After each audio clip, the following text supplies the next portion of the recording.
দেখো এখানে লাইলা মামুনের তো মানে আলিফ লায়লার তো গল্প চলতেছেই না যে আলিফ লায়লারা তার পার্সোনাল লাইফ শেয়ার করতেছে, আলিফ লায়লারা বলতেছে কি করে শুইছে, কি করে খাইছে, কি করে ঘুমাইছে, হ্যাঁ কি করে টয়লেটে গেছে, কি করে পাত দিছে। হ্যাঁ এখন তো তো তাদেরটা হলো কি এর উপর জাজ হবে। হ্যাঁ আমারটা নির্বাকটা হলো গিয়া এটার উপর জাজ হবে না, প্লিজ না। আমরা আবার অন্য কাজে লেগে রয়েছি। রিনি রহমান এত সুন্দর একটা কোয়েশ্চেন করছে, আমার কাছে খুবই ভালো লাগছে, আমার কাছে সার্কাজম খুব ভালো লাগে। কেউ কি জানে উনি ক্লাস 5 পাস করে কোনো কর্পোরেট হাউসে চাকরিতে নিয়োজিত হয়েছে? আগে বলো তোমরা ক্লাস মানে এমএ পাস খালে বিএ পাস দিয়ে কি কি করলা, কোনই মারতেছো বাসায়? হ্যাঁ সাদিয়া দীপ্তি কি লিখছিল দেখিনি তো। আপু সে কি আসলে জব পাইছে নাকি নতুন করে মুরগি ধরছে? মুন্না খান মাল্টিমিডিয়া সে আমারও তাই মনে হয়, আমারও তাই মনে হয়, আমারও তাই মনে হয়। হ্যাঁ তারপর অনেকে বলতেছে যে পার্লারে জব করতেছে, করলে করতে পারে। এখন সে যদি পার্লারে জব করে থাকে আমি তাকে অনেক অনেক সাধুবাদ জানাই, কর বাবা কর। স্টেলা লিখছে ওনার কর্পোরেট জব মানে নতুন আরেকটা ধরছে। হ্যাঁ হ্যাঁ হ্যাঁ, সত্য সত্য কথা। ওর মেন্টাল ডিস্টার্ব আছে, আমার কাছে ধারণা ওর মেন্টাল ডিস্টার্ব আছে। আমি যাদের সাথে কথা বলে মোটামুটি অনেকেই বলে যে হ্যাঁ মেন্টাল ডিস্টার্বই আছে। ও হঠাৎ করে প্রেমে পড়ে আর পড়ে পড়ে এমন প্রেমে পড়া পড়ে যে ওই ছাড়া আর কিচ্ছু বুঝে না দুনিয়ার মধ্যে। তখন ওই যে রাসিম ইয়ারানি বলছিল হ্যাঁ আমার জান যদি বলে আমি এটাই, বলে যদি তুমি বিয়ে করবা না করবা না, তুমি যদি খাবার খাবা না খাবা না, কি কি জানি বলছিল না। এত ঢং করছে আর কাজলটা জানি কেমনে দিচ্ছে না, আমার দেখি বিরক্ত লাগছে। তো আমি ওইটা দেখছি না পুরাটা, কিন্তু যতদূর বুঝলাম যে সে হলো গিয়া অতিরিক্ত প্রেমে পড়ে আর প্রেমে করে নিয়ে এরকম উল্টাপাল্টা আচরণ শুরু করে। কি করলাম জীবনে, না একটা কর্পোরেট চাকরি পেলাম, না আমরা বেতন লক্ষ টাকা ছুঁছি।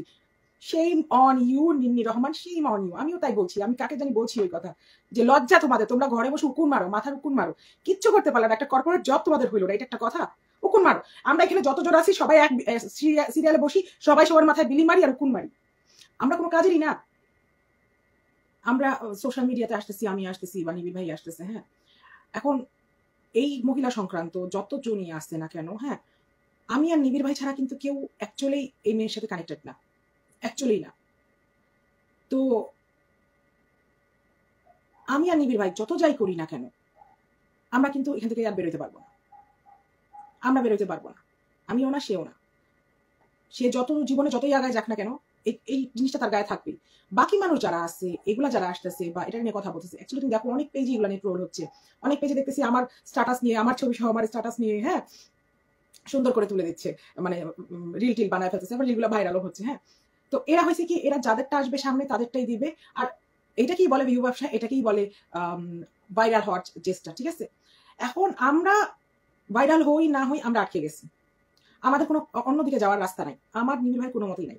আমি তাদের বোঝানোর জন্য বলতেছি, হ্যাঁ কারণ আমি বুঝি যে এখানে অনেকেই অল্প বয়স্ক আছে আর আমি ওই অল্প বয়সী এরকমই ছিলাম। তো ব্যাপারটা হচ্ছে এরকম যে সে যে কাজটা করতেছে সেটা ঠিক করতেছে, এই বিষয়ে থাকি।